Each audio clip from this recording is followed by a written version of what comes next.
हमारा समाज बांट दिया गया है जातियों में, इसको खंड खंड कर दिया गया, क्योंकि नहीं तो ये एक मजबूत रस्सी की तरह से होता। जैसे रस्सी को आपने देखा होगा, जब आप उसको खोलोगे उसके जो बट चढ़े हुए होते हैं रिंग की तरह से, उसको आप खोलोगे अलग अलग उसके टुकड़े हो जाएंगे और उसको कोई भी तोड़ सकता है पकड़ करके,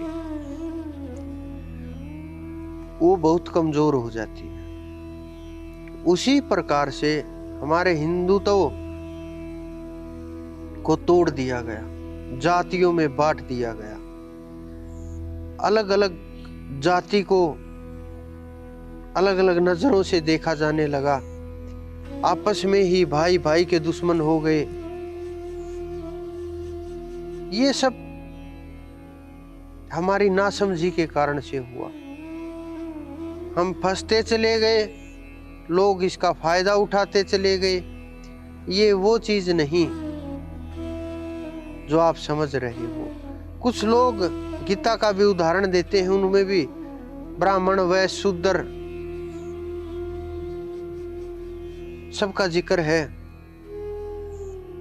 तो लेकिन जो नासमझ लोग हैं, कुछ लोग रामचरितमानस में बोलते हैं ढोल गवार शूद्र पशु नारी ये चारों ताड़न के अधिकारी। ताड़न यानी परखना। शूद्र कौन? जिन्होंने भजन की शुरुआत की है, जिन्होंने संघर्ष अभी शुरू किया है, जन्म से सब शूद्र हैं, जिन्होंने चलना शुरू किया है। ये एक एक श्लोक आपके सामने खोल करके मैं गीता जी के ऊपर लिख रहा हूं।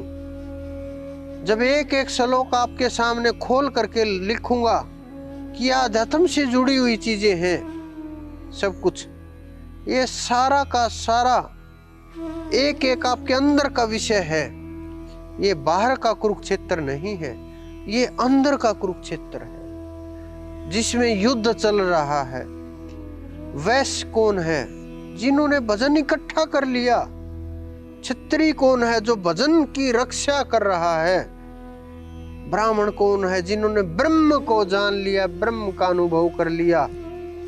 आप इन चीजों को तो सोचते नहीं, बस फंस जाते हैं और इसी जाति के चक्कर में हमारा धर्म कमजोर होता जाता है। लोग फायदा उठाते हैं, आप टूटते जाते हो, वो मजबूत होते जाते हैं। आपके साथ में ही धर्म परिवर्तन होते रहते हैं, आप देखने तक नहीं जाते। क्यों? क्योंकि आप जातियों के नाम लेते हो, आपको जातियों के नाम ज्यादा याद है। संतों के ऊपर भी जातियां लिख दी गई, लेकिन आप ये नहीं जानते कि ये संतों की जो जातियां नहीं होती, संत जातियों से परे होते हैं, बिल्कुल अलग होते हैं। जात न पूछो साधु की, पूछ लीजिए ज्ञान, मोल करो तलवार का, पड़ी रहन दो म्यान। तो आप साधु की जात कैसे पूछ सकते हैं, कैसे अंदाजा लगा सकते हैं कि वो ब्रह्म उसने पा लिया, भजन कर रहा है, भजन की रक्षा कर रहा है, कौन सी चारों में से एक स्थिति में है। और जब संत हो जाता है वो पूर्ण हो जाता है, उसे खोना और पाना शेष कुछ नहीं रहता, उसको सब कुछ प्राप्त हो जाता है। ऐसा कोई भी वस्तु संसार में उसके लिए होती नहीं जिसको वो प्राप्त न कर सके, जो उसे प्राप्त ना हुई हो।